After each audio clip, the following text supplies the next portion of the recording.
They had a meeting of the G20 countries and in India, and digital currencies on it's coming. The G20 announces plan for digital currency and digital IDs. The conspiracy theorists were right again. And here we want to watch it, so watch. Welcome, everyone. I'm Spiro with breaking news. The G20 just officially announced they are launching a plan for a global framework for digital currencies and digital IDs. Watch. Laying the building blocks for a globally coordinated and comprehensive policy and regulatory framework for crypto assets. The global push for clearer policies on crypto assets has gained momentum under the Indian presidency, and a global consensus is emerging on the same. The presidency will support the IMF and the FSB, and FSB is also setting the contours of the regulatory framework for a globally coordinated approach to crypto assets. So the presidency, with the support of IMF and the FSB, is setting these contours. The IMF and FSB synthesis paper. So if this is coming from the IMF, which is called, that's the International Monetary Fund, what is the FSB? Do you know what that is? The FSB? Can you Google it? What is it? FSB. But I'm going to let you know, if this is coming from the IMF, it's not good. Our loan sharking branch of our global empire? Because that's what the IMF is. The IMF goes and makes these loans to small countries that they know they can't pay back. And when they can't, the IMF then privatizes their natural resources and their public spaces. And so that's another way to steal their land. And you do it through, we're going to help you with a loan. So now the IMF is on board with, they're the ones pushing this. So this is another way to impoverish you and control you. Digital currency is not your friend. And I'm not talking about Bitcoin. Bitcoin is actually the antidote to this, because the government can't control Bitcoin. It's a blockchain. But the government can control digital currency, just like they did with the truckers, and they can shut down your bank accounts. So now you can't move, you can't do anything, you can't even pay your rent or buy gas or anything. Do you know what the FSB is? Federal Security Service. That sounds like the FSS. Bureau? Financial Stability Board sounds more like it. If they go to a crypto, a digital global crypto, would that mean that they don't have to worry about That's not crypto. Digital is not crypto. Oh, I'm sorry. Digital currency. Right. Would that mean that they don't, because crypto is just not really based on any kind of, they don't need the petrodollar anymore? Because now they have that kind of control where they can just say the value is whatever they say That's it is? a good question. And then BRICS doesn't matter? That's interesting. Let's see. About which I've spoken to the media earlier, including a roadmap. On that, I just want to give my observation. This synthesis paper delves into how the policy and regulatory frameworks developed by the IMF and the FSB, alongside the other standard-setting bodies, will fit together and interact with each other. This paper is now available in the public domain for all of you all to see. Now, crypto was initially portrayed as a way to decouple from the central banks and to provide a layer of anonymity, just like using cash, right? But that's not what this is at all. In fact, it's quite the opposite. Yes. This is about the rollout of central bank digital currencies, right, or CBDCs. Now, the central banks have been working on this for quite a long time, and they have been partnering with governments and private corporations to usher this in. It kind of sounds like fascism, right? Yes. But what does it mean? Well, we've already witnessed how the central banks have been using a debt-based system to essentially enslave entire nations. And soon they'll have the ability to monitor, regulate, and tax you into submission in every way imaginable. And before you know it, you'll be eating bugs and driving electric cars. Or at least that's their plan if they get their way. Another example, didn't get your latest booster shot? Sorry, your account's been restricted until you comply. And at this point, we can start to see how the climate lockdowns don't seem too far-fetched after all, because we're witnessing the foundation of the social credit system being rolled out right now before our eyes. And if this sounds extreme, it's because it is. Just like the lockdowns and mandates that we just went through were extreme. And this agenda will maximize compliance on the next go-around. Now, what the social engineers are rolling out is called a digital panopticon, or a digital prison. This is where the digital IDs come into play.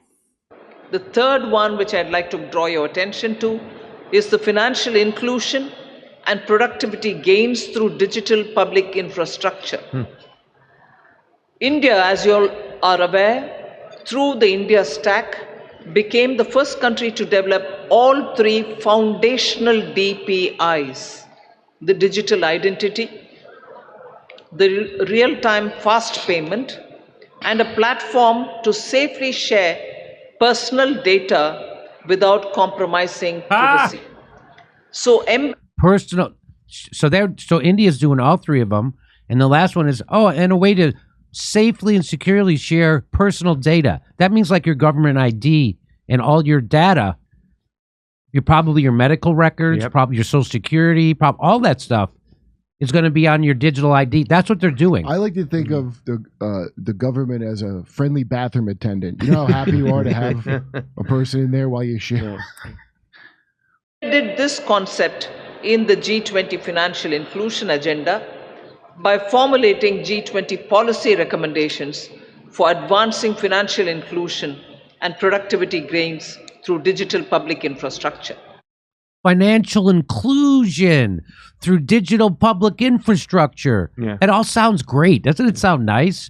It's not what it really is this digital way to control every aspect of your life, and don't you ever get out of line until anything that goes against the global capitalists, or else we'll shut you down and we'll make you a non-person. I think I read about that in some book or something about being turned into a non-person like that at the flip of a switch, because that's what we're going towards. And they have already predicted this decades ago in books. And here it is. They're going to turn you into a non-person if you go against the global elite capitalists. That's what this is, and that's where this is coming from. Yeah.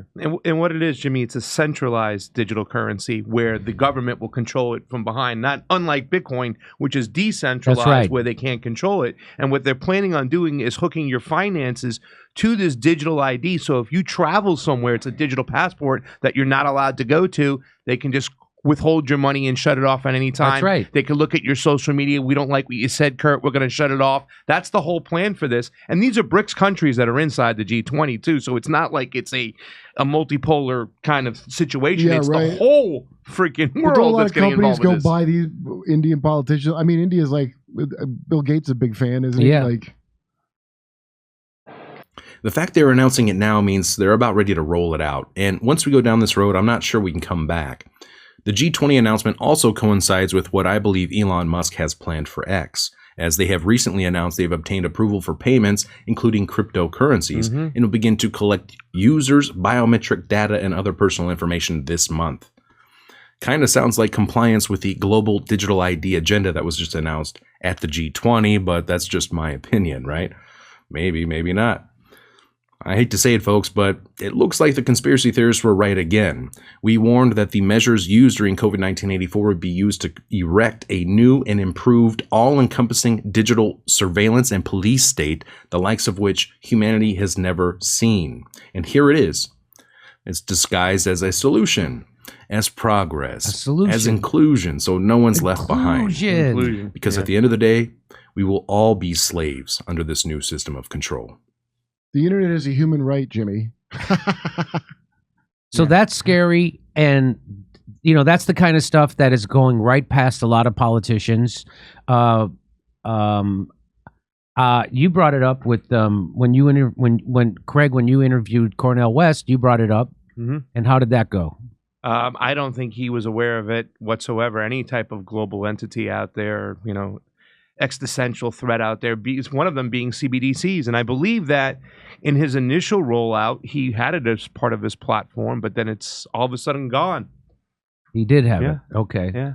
So he did, and that really? I believe that was one of the things that was on his list of the demands. It was to make sure they eliminated CBDCs, but it never came to fruition with the Green Party. And also what he's saying about Elon Musk, because Elon Musk has mentioned that he wanted to make an app very much like the We app, which is China's app, where everything's controlled. You make your payments.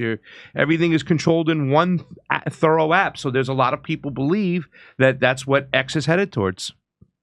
Everybody should ally themselves with a billionaire now, because that will be your country. Like, right? You're gonna have whatever this billionaire's money is. That's you're right. Gonna have that. You're gonna hope that he's a kind and just feudal lord. Hey, come see us on tour. We're going to be in Tampa, Boca Raton, Orlando, Dallas, Houston, San Diego, Bloomington, Illinois, Indianapolis, and Levittown, New York. Wow, that's a lot of dates. See you there.